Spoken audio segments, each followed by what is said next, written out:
So, before we do anything else, I would love to offer a framework for us. And that is our bodies already are holding tension, we're already holding pain. Perhaps we can find different ways to hold that pain and tension, and instead of trying to focus in so much on like, let me just eradicate this, let me get rid of it. Sometimes that's not always possible, but our bodies do have the wisdom to hold things differently, to allow things to flow, to experience that tension and that pain, and be like, you know what, I'm already holding that. Let me just see if I can hold it differently and let it flow differently, and create more spaciousness. So I hope that is a helpful framework for folks, and I hope that we can embody that together through these videos. So, to kind of start off with that embodiment, a thing that I often like to do is simply wiggle. Wiggling can allow us to feel things differently. It can allow us to move things differently. I will note before we start wiggling that, and any of the other things that I will show you today, that if you are hypermobile and or if you have had rotator cuff injuries, please listen to your body. We don't want to move something too far, stretch too far, tweak anything, have anything slide out. Do what feels good to you and take whatever alterations you need to. So if you see me, doing this and that makes your shoulder go, ooh, that feels scary, then don't do this. See what this feels like instead. If we're wiggling and you're like, whoa, my shoulder's just gonna wiggle out, wiggle less. Just see what a little bit of back and forth movement feels like to you. So with that, if you are able and interested in trying this out with me, feel free to do this from a chair. Feel free to, it might be difficult to do this laying down, but either from a chair or standing up. I will show it to you standing up. So all we're going to do here is literally just wiggle. I am wiggling intentionally, though, in a way where my feet are planted, they are suction cupped into the floor. I'm aware of my core, I'm making sure I'm breathing, and then after I do that, I just start to wiggle. I allow my kneecaps to move back and forth, my ankles to kind of move side to side, my hips to move side to side. I'm focusing in on different joints, so I'm wiggling and turning my wrists. I'm wiggling my elbows and reminding myself that, as I move my elbows, I want to make sure my shoulders aren't up here, so I can wiggle my shoulders out. I can do some good, nice and slow shoulder rolls forward and backwards. I can, if I'm able to plant one foot firmly into the floor, I can stand on one leg and do some ankle rolls with the other one. And switch. Ankle rolls. If this feels too much too soon at first, something you can perhaps start with is just seeing what it feels like to put weight into one leg and kickstand your other leg out to just start to get into this position first. Maybe some bent knees. And then now that I'm more secure here, I'm going to try my ankle rolls again. And then after I do ankle rolls on each side, then I'm going to just shake out one leg at a time, just wiggling everything out. And I can do that with my arms too, and my wrists after I've kind of rolled everything. I can just shake out an arm completely, shake out another arm completely. Great. It's amazing how just that little bit, even if you don't do anything else, even if you just wiggle and stretch out a little bit in that way, and it's amazing how much that can do for us. Great. So another thing I will note before we do anything else is that if anything is making pain or tension worse or creating new pain, just stop. We have a lot of tools in the toolbox. We can do something else. If a pain is coming up in a, oh, that hurts so good way, just monitor that.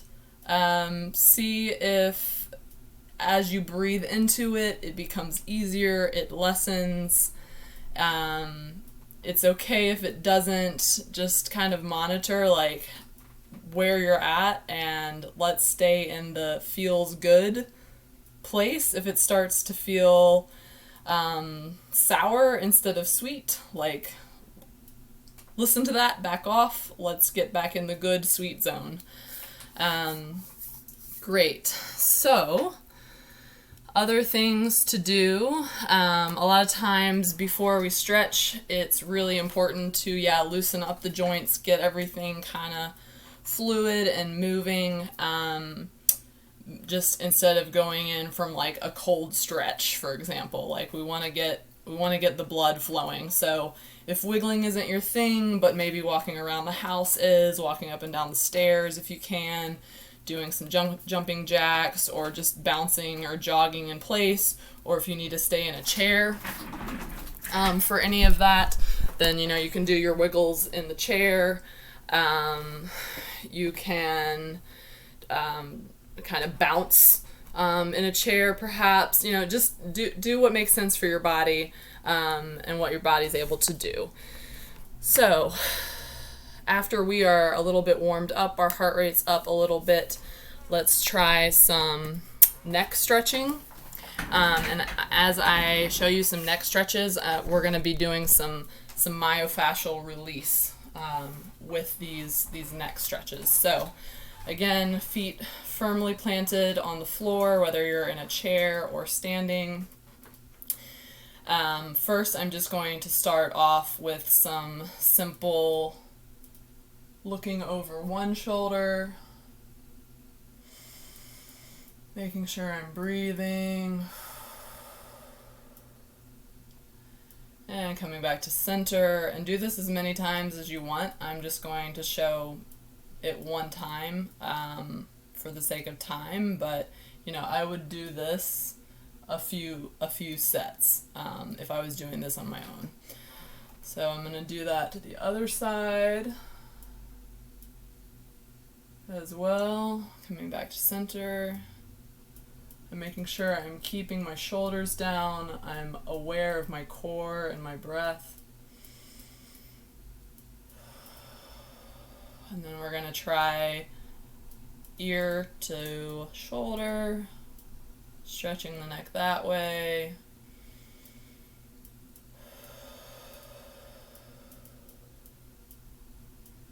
And the other side. Going to tuck my chin in a little bit so that I can feel a stretch on the back of my neck. And I'm going to pull my chin up towards the ceiling. I'm not going all the way back, not too far, just a little bit of a chin lift so that I can feel the stretch in the front of my neck and into my pecs. To intensify this, I'm going to teach you all a way to give yourself some myofascial release. So again, fascia being the wrappers around the muscles, also existing in the muscles. You can think about it as kind of like the layer right directly underneath your skin, if that's helpful. So I often find that a good place to teach folks how to do this on their self is chest, because of the way in which the palm can make a suction cup into the pecs, and really get a good grip. And if you're warmed up, you're a little sweaty perhaps, so you get more of a suction cup already going there. So yeah, I just literally stuck to my my pecs there. So I'm gonna find either right or left pec major, that big chest muscle. Stick your hand into your pec. Let that suction cup happen. Make sure you're not hiking your shoulder up by your ear. Make sure your elbow's not like super tense. Everything is loose. We have wiggled out for a reason, to remind shoulder and elbow that they can be loose. So now I'm just stuck I'm stuck both in this direction, and then I'm going to start to be like stuck and pushing this direction down towards the floor. So into the chest, and then also kind of down to the floor, making a motion kind of like in and down. But if I just allow my hand to sink, my shoulder to drop, my elbow to drop, I'm really getting friction. So myofascial release relies on friction. So I'm feeling a pull, and I'm feeling that pull into my collarbone right now. I can intensify this and kind of get a better sense of what is happening here by placing my other hand on top of my bottom hand to have some more weight and allow gravity to just do the work. So you can be here and do the same stretches that I just showed you before. So I'm going to look to my shoulder, and I'm already feeling so much more in my neck by doing that. And you can see what it feels like to go to from center to your shoulder this way. You can see what it looks like to do a chin tuck. And I like to also talk about the rainbow that you can make with your chin from center over to your shoulder. So I'm going to start my rainbow by chin up, and then I'm making a rainbow around to my shoulder. And coming back, nice and slow, and coming back to center. So do that on the other side. You can try what it feels like to do that with both hands on pecs, looking up. That's a huge neck stretch into the front there. So I'm really opening all of that and just moving everything around. When you do your neck rolls, I would suggest anytime you feel tension along the path, especially if you're doing some like figure 8 motions with your neck, if you feel tension along your path, stop, breathe, and then see if it's easier to continue on your path. Don't push through the pain or the resistance. The body is giving us cues when we feel something. Let's take a moment to breathe into it, and then perhaps there can be more ease as you continue your path.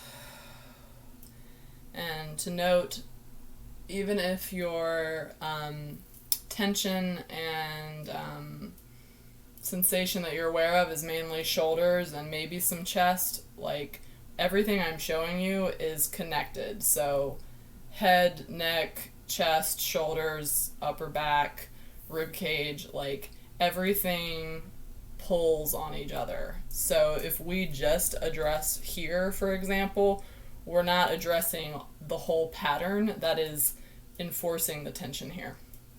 All right, I will pause there and stay tuned for the next video.